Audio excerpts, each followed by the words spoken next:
Hi guys, ಇವತ್ತಿನ recipe ಏನಂತ ಹೇಳೋದಾದರೆ ಜವಳಿಕಾಯಿ ಪಲ್ಯ ಮಾಡ್ತಾಯಿದ್ದೀನಿ ಫ್ರೆಂಡ್ಸ್. ಜವಳಿಕಾಯಿ ಪಲ್ಯನ ಸುಮಾರು ಥರ ಮಾಡ್ತಾರೆ. ನಾನು ಒಂದು ಸ್ವಲ್ಪ ಡಿಫ್ರೆಂಟಾಗಿ ಮಾಡ್ತಾಯಿದ್ದೀನಿ.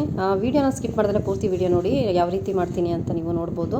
ನಾನಿಲ್ಲಿ 1/4 kg ಅಷ್ಟು ಜವಳಿಕಾಯಿ ತೊಗೊಂಡಿದ್ದೀನಿ. 1 ಕಪ್ ಅಷ್ಟು ಹಲಸಿನ ಬೀಜನ ಜಜ್ಜಿ ತೊಗೊಂಡಿದ್ದೀನಿ.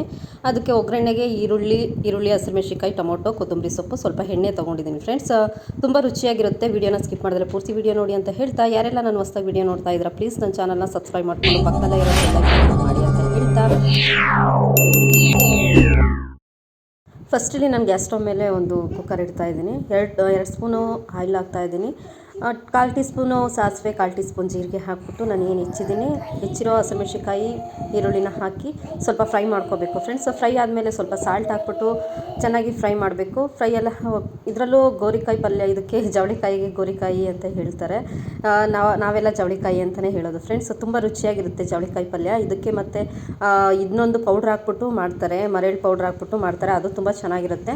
ನಾನು ಇಲ್ಲಿ ಬೇಗ ಮಾಡಬೇಕು ಅಂತ ಹೇಳ್ಬಿಟ್ಟು ಇಲ್ಲಿ ನಾನು ಕುಕ್ಕರಲ್ಲೇ ಮಾಡ್ತಾಯಿದ್ದೀನಿ. ಅದ್ರ ಜೊತೆಲಿ ನಾನು ಜವಳಿಕಾಯಿ ಜೊತೆಲಿ ಹಲಸಿನ ಬೀಜನೂ ಹಾಕಿ ಮಾಡೋದ್ರಿಂದ ತುಂಬ ಟೇಸ್ಟಿಯಾಗಿ ಬರುತ್ತೆ ಫ್ರೆಂಡ್ಸ್. ನೀವು ನಿಮ್ಮನೇಲಿ ಕೂಡ ಹಲಸಿನ ಬೀಜ ಏನಾದರೂ ಸೀಸನ್ ವೈಸ್ ಇತ್ತು ಅಂದರೆ ಈ ಥರ ರೆಸಿಪಿನ ಒಂದ್ಸಲ ಟ್ರೈ ಮಾಡಿ ಅಂತ ಹೇಳ್ತಾ, ನಾನಿಲ್ಲಿ ಟೊಮೊಟೊ ಎಲ್ಲ ಹಾಕಿದಾದ್ಮೇಲೆ ಎಲ್ಲ ಸ್ಮ್ಯಾಶ್ ಆದಮೇಲೆ ಸಾಲ್ಟು ಕೂಡ ಹಾಕಿ ನಾನಿಲ್ಲಿ ಜವಳಿಕಾಯಿ ಜೊತೆಗೆ ಹಲಸಿನ ಬೀಜನೂ ಹಾಕಿ ನಾನಿಲ್ಲಿ ಒಂದು ಸ್ವಲ್ಪ ಮಿಕ್ಸ್ ಮಾಡ್ಕೊತಾ ಇದ್ದೀನಿ.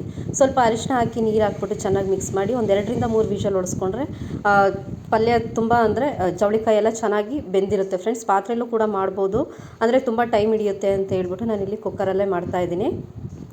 ನೆಕ್ಸ್ಟು ಒಂದು 3 ವಿಷಲ್ ಆಗಲಿಕ್ಕೆ ನಾನಿಲ್ಲಿ ಇಟ್ಟಾಯಿತು.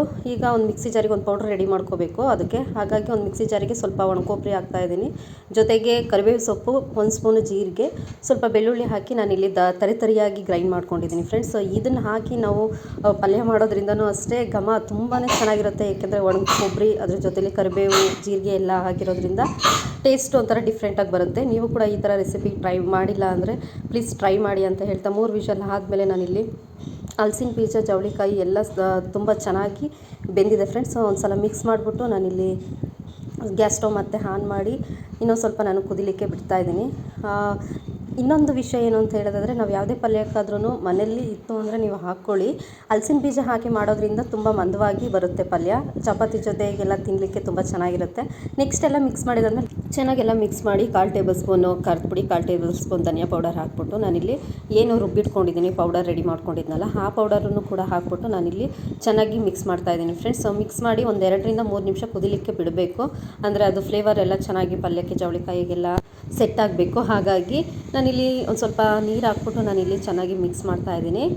ಸ್ವಲ್ಪನೇ ಹಾಕಬೇಕು. ಫೈನಲಿ ಕೊತ್ತಂಬರಿ ಸೊಪ್ಪೆಲ್ಲ ಹಾಕ್ಬಿಟ್ಟು ನಾನಿಲ್ಲಿ ಚೆನ್ನಾಗಿ ಮಿಕ್ಸ್ ಮಾಡ್ತಾಯಿದ್ದೀನಿ. ಒಂದು 2ರಿಂದ 3 ನಿಮಿಷ ಕುದಿಸಿದ್ರೆ ರೆಡಿ ಆಯಿತು ಫ್ರೆಂಡ್ಸ್. ನಾನು ಈ ಪಲ್ಯನ ಚಪಾತಿ ಜೊತೆಗೆ ಸರ್ವ್ ಮಾಡ್ತಾಯಿದ್ದೀನಿ ಫ್ರೆಂಡ್ಸ್. ನೀವು ಕೂಡ ಜವಳಿಕಾಯಿ ಪಲ್ಯನ ಈ ಥರ ಟ್ರೈ ಮಾಡಿಲ್ಲ ಅಂದರೆ ಮಿಸ್ ಮಾಡ್ದಲೇ ಈ ರೆಸಿಪಿನ ಟ್ರೈ ಮಾಡಿ ಅಂತ ಹೇಳ್ತಾ, ಚಪಾತಿ ರೊಟ್ಟಿ ಜೊತೆಗಂತೂ ಒಳ್ಳೆ ಕಾಂಬಿನೇಷನ್ ಅಂತಲೇ ಹೇಳ್ಬೋದು. ತುಂಬ ರುಚಿಯಾಗಿತ್ತು. ನೀವು ಕೂಡ ಮನೇಲಿ ಟ್ರೈ ಮಾಡಿ ಅಂತ ಹೇಳ್ತಾ, ನನ್ನ ವೀಡಿಯೋಸು ನಿಮಗೆ ಇಷ್ಟ ಆಯಿತು ಅಂದರೆ ಪ್ಲೀಸ್ ನನ್ನ ಚಾನಲ್ನ ಸಬ್ಸ್ಕ್ರೈಬ್ ಮಾಡಿಕೊಂಡು ಪಕ್ಕದಲ್ಲೇ ಇರೋ ಬೆಲ್ ಐಕನ್ ಕ್ಲಿಕ್ ಮಾಡಿ ಅಂತ ಹೇಳ್ತಾ, ಇದೇ ಥರ ವೀಡಿಯೋಸ್ಗಳು ಬೇಕು ಅನ್ನೋದಾದರೆ ಪ್ಲೀಸ್ ದುವಿ ಆಶಾ ಕನ್ನಡ ಯೂಟ್ಯೂಬ್ ಚಾನಲ್ನ ಮಿಸ್ ಮಾಡ್ದಲೇ ಸಬ್ಸ್ಕ್ರೈಬ್ ಮಾಡ್ಕೊಳ್ಳಿ ಅಂತ ಹೇಳ್ತಾ, ನೆಕ್ಸ್ಟ್ ವೀಡಿಯೋದಲ್ಲಿ ಸಿಗೋಣ ಫ್ರೆಂಡ್ಸ್. ಬಾಯ್.